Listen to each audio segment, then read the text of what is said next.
Hello hi, मी संध्या कुलकर्णी। आज यांना भरपूर जांभळं आणले। खरं म्हणजे जांभळं खूप आहे आणि मुलाला अजिबात आवडत नाही, खाणारी मी एकटीच असते। मग आता एवढ्या जांभळाचं काय करणार, आम्ही दोघं किती खाणार आहे ना।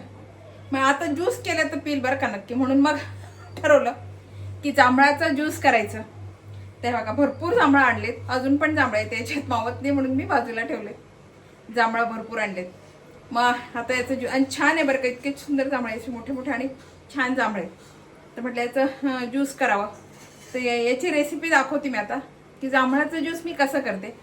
तर चला बघूया बरं का। आणि जांभळं खरं म्हणजे औषधी आहे, जांभळं हे खाल्लेच पाहिजे। आणि जांभळाचं बी पण नाही वाया जात, बी पण चांगलं असते जांभळाचं, त्याची पावडर करून पण होते।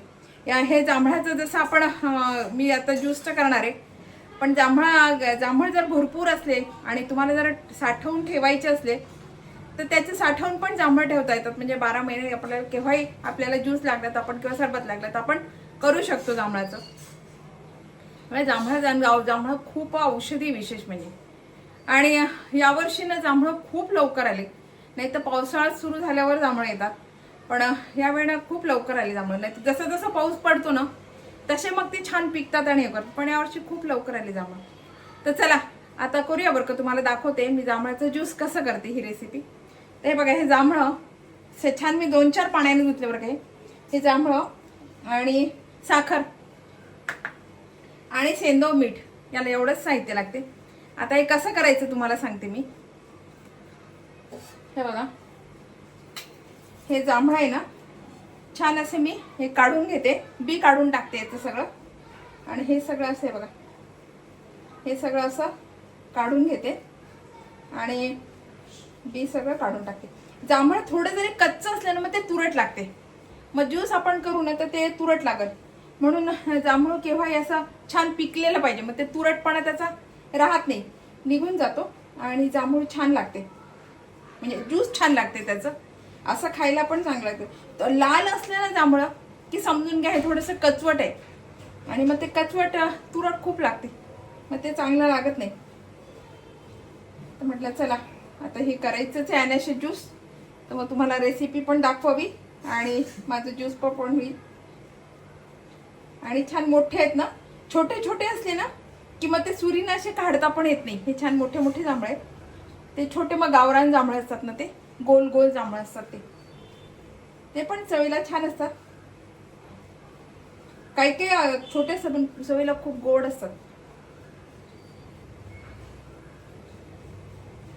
आता हे सगळं काढून घेते मी।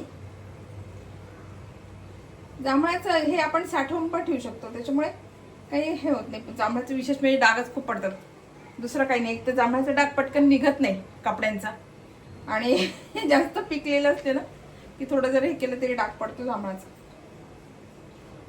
साखरे ज्याला डायबिटीस आहे त्यांना अवश्य जांभळं खावे। जांभळाचं बीचं वाळवून छान हे करून ठेवावं, पावडर करून ठेवावी। जांभळं खूप उपयोगाचे आहे, खरं सांगू का, सीझनातले सगळेच फळं उपयोगाचीच असतात, पण ते खायला पाहिजे। मग हे आवडत नाही ते आवडत नाही असं केलं तर मग कसं होईल।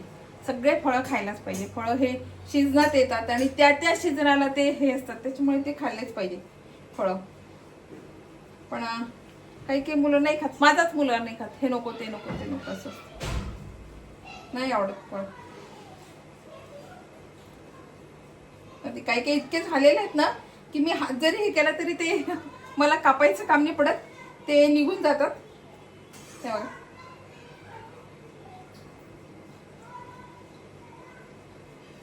असे हे होतात, ते पटकन निघतात। मी आता आहे ना हे सगळे जांभळाचे हे बिया काढून टाकते। हे बघा, हे सगळे मी काढले बघ, आता हे पूर्ण याचं बी काढून टाकलं आणि आता हे मिक्सर मध्ये टाकते।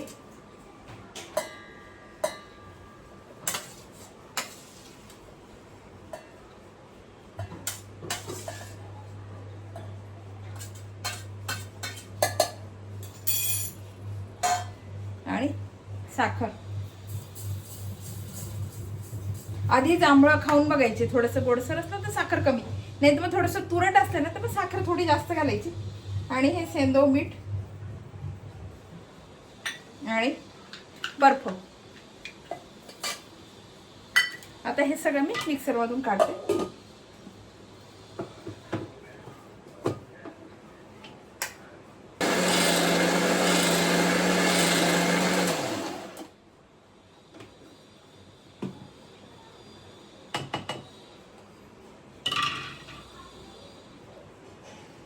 तयार आहे आपली ज्यूस.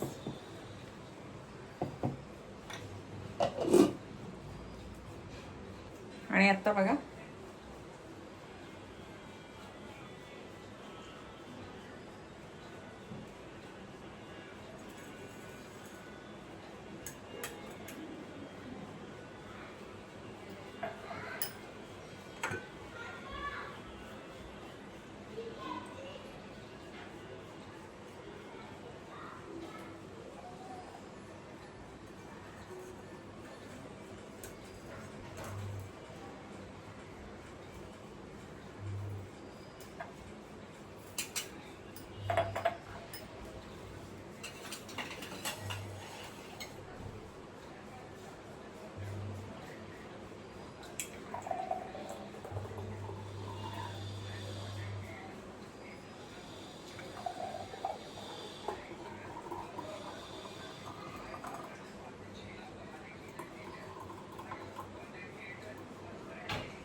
हे बघा आपले हे जांभळाचं ज्यूस तयार आहे.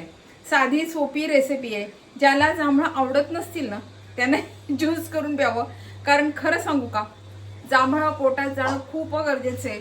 सगळ्याच दृष्टीनं जांभळं शरीराला खरंच चांगले. बरेच जण जुने लोक काय म्हणायचे माहिती का, जास्त आंबे खाल्ले ना, कारण आंब्याचं सीझन संपायचं आणि जांभळे यायचे. आता जांभळे लवकर येतात. पहिले लवकर जांभळे यायची नाही. जेव्हा पाऊस सुरू व्हायचा ना तेव्हा जांभळे यायचे. मग जुने लोक, म्हातारे लोक असे म्हणायचे, वयस्कर लोक असे सांगायचे की जितके आंबे खाल्ले ना, आंबे खाल्ले की उष्णता वाढते आणि त्रास होतो, तर तितकेच तुम्ही जांभळं खा म्हणजे तुमच्या शरीराला त्रास होणार नाही. म्हणून मग बघा, जगेत आंबे संपले की जांभळं आले की नाही मग जांभळं खायचे, असं त्यावेळेस म्हणायचे बरं का, जुने लोक असे म्हणायचे. म्हणून सांगते की जांभळं हे शरीराला खरंच चांगले आहेत, पौष्टिक आहे आणि चांगले आहेत सगळ्या शरीराला. म्हणून जांभळं खा, सगळ्यांना खा. सगळ्यांना ज्यांना आवडत असेल ना त्यांना माझी रेसिपी बघा आणि ज्यूस प्या बरं का जांभळाचं. म्हणजे पोटातही जांभळं गेलेच पाहिजे. डायबिटीस वाल्यांसाठी तर खरंच खूपच छान आहे. मी साखर टाकली, त्यांना साखर टाकू नये, फक्त साखर नाही घालू, बर्फ थोडंसं मीठ घातलं. मग तुम्हाला मीठ थोडं बर्फ आहे तर थोडंसं लिंबू पण पिळलं तरी चालते. मी साखर घातल्यामुळे त्यामुळे लिंबू नाही पिळलं. मग चाट मसाला तुम्हाला जर वेगळा लागत असेल तर मग चाट मसाला घाला, लिंबू पिळा आणि मग तरी पिलं तरी चालते. पण मी साधं केलं आपलं. मग आमच्याकडे साखर आहे, डायबिटीस कोणाला नाहीये, साखर चालते म्हणून मी साखर टाकली. बघा ही रेसिपी कशी वाटली, आवडली का? आवडली असेल लाईक शेअर सबस्क्राईब करा बरं का मला, म्हणजे असे नवीन नवीन व्हिडिओ तुम्हाला बघायला मिळतील. Bye bye.